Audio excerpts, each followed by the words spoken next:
I'm astounded that in a supposedly member-driven process, we wouldn't even offer members of this House the courtesy of asking additional questions on a bill that not only impacts every one of our constituents, but also will be in place for 10 years. So this amendment would strike the enacting clause of HB 1, and given how flawed this map is, and as we have observed the process surrounding its consideration, I believe that from a moral and legal perspective that we have no choice but to completely wipe the slate clean and start all over. The proposed Texas House plan repeats the infirmities described by federal courts during the last decade by diluting the voting power of Texans of diverse population. And has been said over and over again, both in committee here on the House floor, over 95% of that growth was people of color. I'm going to say something very profound here. 95% isn't 100%, but it's pretty damn close. And there can be no doubt that this map and its very rapid movement through the legislature will violate the 14th and 15th Amendment of the United States Constitution and also violate Section 2 of the Voting Rights Act through this vote dilution. It's going to also violative of the Texas Constitution by ignoring the prescribed time in the first regular session following the release of census data for apportionment, and it also violates the county line rule for no compelling governmental reason.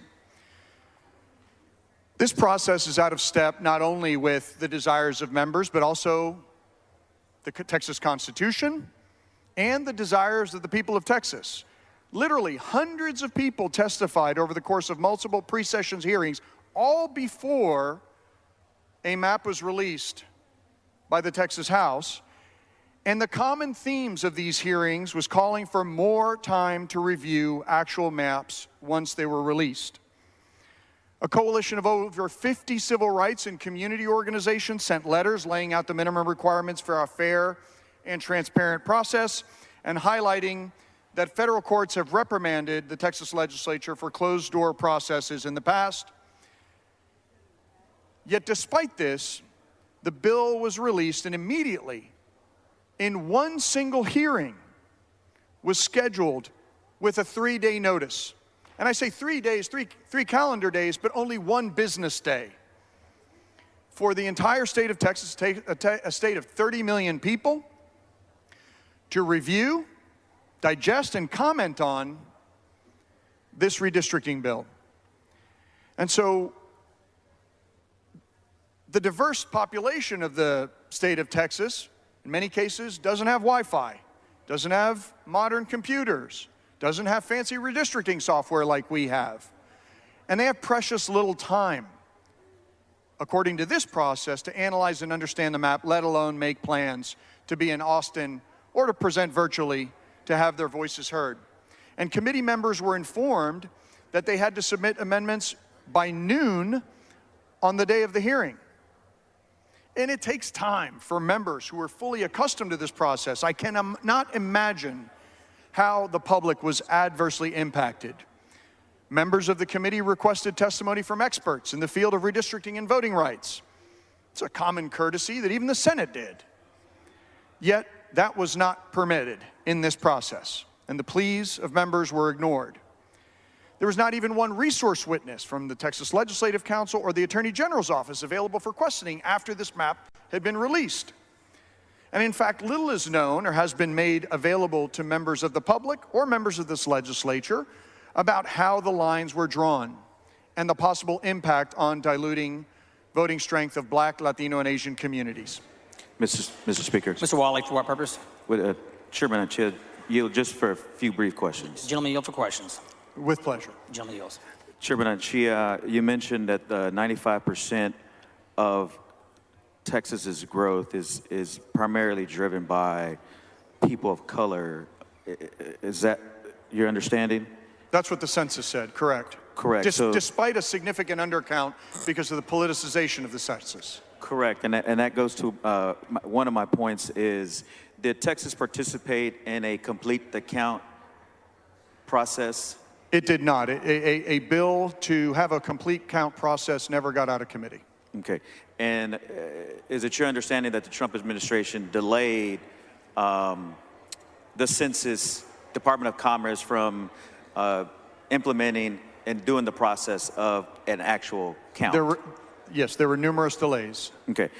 Of the roughly over 29 million people that live in Texas, over that period of time, are you aware that in numerical, from 2010 to 2020, that comprised of about roughly 4 million people, that the state grew by 4 million people? Are you aware of that? Yes, roughly that number.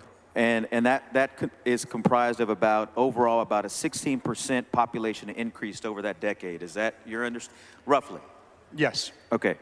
Of that roughly 4 million people, the Hispanic population comprised about roughly 2 million people of that number, of that 4 million. Is that your understanding? It was about 50% of all the growth in this state. Okay. The African American population grew by about between 500 and 600,000 people. Is that your understanding? That's right, over 500,000 people. Okay. And again, just to clarify, the Asian population grew by about 600,000 people. Is that your understanding? That is correct. And the Anglo population actually only grew by 187,000 people. Is that your understanding? Yes.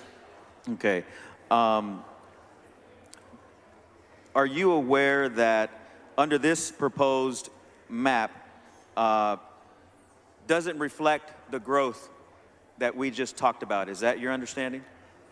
No, it absolutely does not. In fact, this bill, which purports to create minority opportunity districts, actually, when applying the metric that the Fifth Circuit applies to the creation of Section 2 districts, goes backwards for the Hispanic population from 33 districts to 30 districts, and for the African American population from 7 districts to 4 districts. And just to stop you there, but it also increases the number of majority Anglo districts from 67 to 72. Is that your understanding? Yes, and in some cases it was done quite brazenly in committee. You can see the splitting of the Killeen community of interest that's predominantly African American, the arbitrary, unnecessary dismantling of historic districts in urban counties like the 148, and the pairing of 2 of the 3 Latinas along the Texas border. Only 3 Latinas on the border, and 2 of them are paired in this map. So, Texas can do better. When communities of color account for 95% of all the growth, and you actually reduce the numbers of communities of color that can elect people of their choice in districts, and then increase the number of Anglo districts, I think that is a substantive failure. I also have procedural concerns about what has happened during the development of the maps. I would raise one sort of final issue about complying with state law, and no explanation has been offered with the fact that the underlying bill violates the county line rule in at least Cameron County and Henderson County, with no public response to what the compelling governmental interest was in those cases, and then why there was a systematic underpopulating in rural West Texas while being at the higher end of the deviation in places like El Paso, thus diluting the electoral power of Latinos in El Paso. And finally, I just want to point out that if this was a bill, naming a county courthouse, that'd be one thing. But this is a bill that deals with fundamental representation of the people of Texas. And why is representation important? Well, it has been important for the entire history of this country. There is no taxation without representation. It was a rallying cry early on in the founding of this country. And when you have 95% of the growth in the state being people of color, and you go backwards and retrogress these communities, I cannot be proud of this product. Just to interrupt you real quick, in my last set of questions here, is this the first time since the passage of the Voting Rights Act that Texas will draw maps without the requirement of the federal pre-clearance requirement? That is correct. And has Texas, every time that it's passed or attempted to pass any type of map in redistricting, has it always gone to court because of a lot of issues related to discriminatory intent in the process? Is that your understanding? In light of the recent history of intentional discrimination on voting rights matters, including redistricting in a number of different occasions in federal courts across this country, and also strict photo ID, yes, I'm very concerned that we are moving this process forward with a product ultimately that does not contemplate the 95% growth in this state, which have been communities of color. Thank you.